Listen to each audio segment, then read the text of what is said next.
2023 was the year when AI gained massive fame and also, in turn, caused massive problems for the creatives around the world. I am not a big artist. Rather, I am more of a hobbyist at this point, but I was still affected by the panic caused by the AI. I am also a freelance content writer, so my work was incredibly affected by it. So much so that I did not have any work for months. This started to take a mental toll on me, and I started to dread sitting in front of my computer to write anything or to even draw anything. And thus, I entered 2024 with a massive burnout. I was extremely disheartened by the lack of morals that the people had when it came to AI and the unethical ways that they used it to make a little bit of money. There was a lot of debate about how it was pure evil or it was a good invention. And actually, I agree with both points to some extent. There were also videos by many creators that made positive videos of how the death of AI was near, as AI lacks humanity, which is essential for creative and artistic expression. These videos would give me hope, but not enough that I would be motivated enough to pick up my pen to draw again. I realized that I needed a push, but I did not realize that I needed that push from within. What I needed was not an epiphany, but a way to kickstart my spirit. Towards the later half of 2024, I moved to another city. This move was inevitable, but I was putting it off as I was very comfortable where I was. My life was peaceful despite the constant inner turmoil, as my routine was predictable. This predictability was the only stability that I had during this time when AI was constantly looming over me as a threat as I struggled to secure a new project, as the clients would say that, oh, your rates are a bit high and I can probably get this done with ChatGPT. ChatGPT, my new nemesis. Mediocre at best, but still able to steal the jobs of people that had honed their skills through years of hard work and practice. I started to feel that I took my ability to write as granted because I started freelance content writing as it was easy, much easier than making designs for people that most of the time did not even understand what they wanted. Writing, on the other hand, piece of cake. I felt like having my easy and enjoyable job taken away from me was my karma, as I felt like every person's wish came true who wanted me to have a real job. While others complained about having a bad 9 to 5 job, I, on the other hand, was enjoying the freedom that came with mine. And maybe somehow that was wrong of me to do. Making videos, playing games, hanging out with my cats, reading books, life was awesome. Nothing could go wrong. Or so I thought. AI happened and I thought maybe I am supposed to have a 9 to 5 job and suffer like the rest of the people that complain about their jobs. It felt like good times were over and now it was time to be a real adult with a real job. This was a statement that I have heard previously from others many times who told me that my job was not real and I needed to act like a responsible adult. In my moment of weakness, I started to believe that those words were actually true, and even started to think if I had at least been consistent with YouTube, I would have been monetized by now. I would have had an additional income stream, and things would have been so much better. Or maybe I should look for a job? But I had been a content writer for so long, and I had not pursued a career. So the gap in my resume meant that it would not be easy for me to get a job. The job listings, on the other hand, were abhorrent. The recruiters wanted you to build a castle, but they were paying you the salary of a person who might make a home out of a cardboard box. These salaries were not even $100 per month. I am not joking. Even though the minimum wage has been increased in Pakistan, no company seems to be observing it and still paying people less than minimum wage. No one can survive on these salaries. So even applying for them seemed like torture for me. One of the reasons that I had turned to freelancing was because the salary in a 9 to 5 job was so little that I could only afford the commute for this job. I worked like a dog and my salary did not even reflect the fraction of the work I did for the company. The other major reason was that I do not have people skills, so the workplace politics and drama were too much for me. I can't read between the lines, so if someone told me to paint roses red, I would do just that and not understand why the other person was frustrated with me. I got the job done, didn't I? But apparently not. I was supposed to go above and beyond with that. How, you may ask? I have no idea. If they wanted me to do something extra, should they not have told me initially? Apparently, there are some weird workplace customs in which the person is supposed to know through telepathy that one must accomplish the task with a pizzazz. These are some general things that made me want to work as a freelancer. But maybe I will talk about this in length in some other video, but let's get back to the point. I could not go back to a 9 to 5 as no positive changes had been made when it came to salary, and salary was one of the things that made me turn to freelance. I was stuck, and like I said, my only stability was my routine, which was threatened by this move to another city. I delayed this move as much as I could, but by the time August rolled around, I was out of excuses and I had to move. I was extremely anxious and irritated, and I have 3 cats. So I was also anxious that they would be disturbed by this move too. The city that I was moving to is not my favorite. I do not like the city whatsoever. But this move was so important, and I knew deep down I was being extremely stubborn for no reason. Fast forward to October. It had almost been 2 months since the big move, and my cats were surprisingly doing much better than me. In the current house, there is a big balcony where I take my cats, and they would take so much interest in what was happening on the roads around the house. I have a corner house so they can see all around, which is extremely fun for them. I would bring them to the balcony multiple times, and they would always be looking forward to it and would not get bored of it at all. I also started to have fun watching them. I would join them as well to see what was so entertaining, and boy was I entertained. Slowly, my mood started to improve as I was living in the moment with my cats. I started to find joy in simple things, all thanks to my cats. And as the year came to a close, my need to paint was reborn. After spending all the year without looking at the graphic tablet, I finally picked up my stylus again. And I am glad I did, because there is so much I wanted to paint, and I hope that I paint all those paintings that are in my head. But first, let me share with you what I learned in this year without any creative and artistic expressions. The first lesson that I learned was comfort kills the creative expression. Remember when I said that my routine was the only source of peace for me in the time when AI was taking away majority of my projects? That routine was also one of the factors that was killing my creativity. I would spend countless hours sitting in front of my PC and would not go out for months. The only time I would go out was to do grocery, and that would tire me out so much that I would just come back home and sleep. Creativity comes when you experience life. Your creativity is your personal response to your environment and your life experiences. So, how could I expect to have that response when I was not even experiencing life? I had nothing to respond to, so it made sense that my creative ocean was bone dry. It was not even stagnant water at this point, it was just completely empty. And that was because I was too comfortable.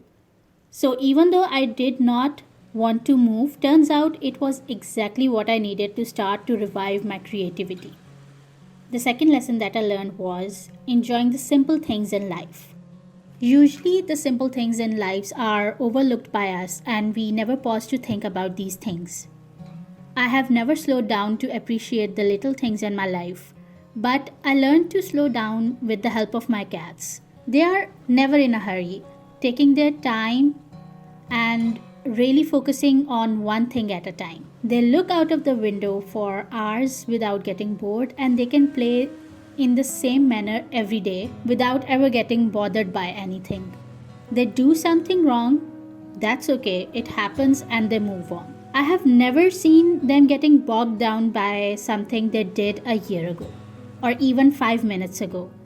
It happened, nothing can be done about it, so move on. This is perhaps the biggest lesson I learned from them. Move on. I am someone who remembers almost everything in great detail, so I can easily torment myself by reliving bad memories. Although this is a bit difficult to implement, I have started to let go of the wrongs that I did or the wrongs that were done to me over the course of my life. I am not a saint, I have made mistakes, and the same can be said for other people as well. But I have also learned from my mistakes. So it was high time I stopped blaming myself for the missed opportunities, wrong decisions, and the hurt I have caused others. And if you are someone like me, then you need to stop as well. Allow yourself to be forgiven by yourself. Don't let your past from letting you live your present and shaping a better future. Slow down, enjoy the simple things, and let go of all the guilt and resentment. It serves us no good at all. Although I learned a few positive things during my 2024, I also learned some harsh truths about myself, which, to be honest, I was initially not really happy about, but I am sharing these so that if you are in the same cycle as me, maybe my realizations would help you too. One of the hardest lessons that I learned in 2024 was that I am my own bully. It was not a pleasant discovery, but it did set me straight, or so I would like to believe. I have so many things that I want to do, so much content that I want to post, and so many things that I want to achieve, but I always talk myself out of it. I make fun of my ideas, saying that these ideas are so cringe, people will make fun of it, and I should put some real effort and come up with something that people would actually like. I had 14 videos apart from tutorial videos that I had planned for 2024, but I posted none of them. Why? Because I was sharing my opinion in them, and I was afraid that someone might take my opinion the wrong way and say something negative. This is something that has happened to me many times, so much so that I do not voice my opinion anymore, afraid that I would be made fun of and insulted for thinking in such a way. So before anyone can bully me, I bully myself and shut myself down before anyone would have that opportunity. I am not only judging myself but also the people that I post my videos for, which is so wrong, as all I have ever gotten are positive and encouraging comments. I am my own worst bully, and it is time I stop being my worst enemy. The next harsh lesson that I learned was that I coddle myself. Not only do I bully myself and shame myself constantly, I also coddle myself like a bad mother who makes excuses for every bad behavior of her child. If I did not do something and by the time I decided to do it, it would be too late, initially I would be devastated. But then I would start making excuses for myself to my own self. I would blame it on other things and never take any accountability. Sure, there were some times that external factors would come in the way, but exactly how much of it was something or someone else's fault and how much I was at fault, I knew full well, but I still chose to play the victim. Although all of this was my internal battle, I was afraid that people will find out that I am not as reliable or talented as they might have thought. So in an effort to maintain this facade, I never reached out for help and kept the cycle of shame, guilt, and excuses going on and on. Moving on to the next harsh lesson, it was that I let myself down. I am someone who many people depend on. They're always saying things like, if we cannot do something, Drawfishan will surely know how to do it, or even if she doesn't know how to do it, she would figure it out. She is smart like that. Initially, I took pride in that remark, but then it started to weigh down on me. To live up to other people's expectations, I would spend more time doing favors for them than actually doing the personal project that I had promised myself that I would complete in a week or a month. For every favor given, I broke a promise to myself. So much so, I just stopped prioritizing myself to the point that I was living for others and I did not know why I was alive anymore. What was my purpose? Was I supposed to live my life as a people pleaser, or was there something that I was supposed to do? I would feel guilty when I was working on a painting or reading a book, as in the back of my head I would always be thinking that I was supposed to do that task that I had promised I would do for someone. My own time and life, even the money I earned, was being dictated by the will of others. And I hated every second of it. If I bought something, I would feel so guilty thinking I shouldn't have bought this, as I could have used this money on so and so expense. I berated myself and I let my life slip by me. During the last months of 2024, I finally realized that I have massively let myself down. And in doing so, I have hurt myself so much that I had become emotionally and mentally sick. So it was time that I nursed myself back to health. My last lesson was time waits for no one. This is perhaps one of the most common quotes in the world, but it really hit me hard during 2024 when I saw myself slipping away and becoming someone I was not proud of. I let so many opportunities pass by me that I don't even want to admit it. However, while there were some things that I could not achieve due to external circumstances, there were a lot more things that I could have done in the meantime. I am not proud of letting my stupidity get the better of me, but even if time waits for no one, I still have it on my side and now it is up to me to seize it. While 2024 might not have been the best year, these lessons that I have learned allowed me to finally look at myself, and I mean really look at myself. While so many people had my back, I was the only one who did not have my back. So after I learned all these lessons, and just in time too, as the year was almost at the end, with less than 2 weeks left, I made some changes. Small changes but positive ones, and I must say I am glad that I gave myself a stern scolding because the last few days of 2024 were actually good ones. And the New Year day was great too. I never do anything on New Year's, but I woke up to money in my account which I was not expecting. I wished everyone that mattered a happy new year, which is another thing that I never do. And I also went outside. I bought myself a few things without feeling any guilt about it. So, all in all, I think the start of 2025 was the best one I ever had. And even though I wanted to post this video a few days earlier, I am still going to post it so that people who also need to hear this can find it and hopefully get out of the negative cycle. There's always a time in my life when it feels like everything is ending for me and I am standing at a dead end. That is when I learn some harsh truths about myself and a vastly different chapter of my life begins. Funnily enough, this one came right as the year was ending, and I am excited to see how my life transforms for the better.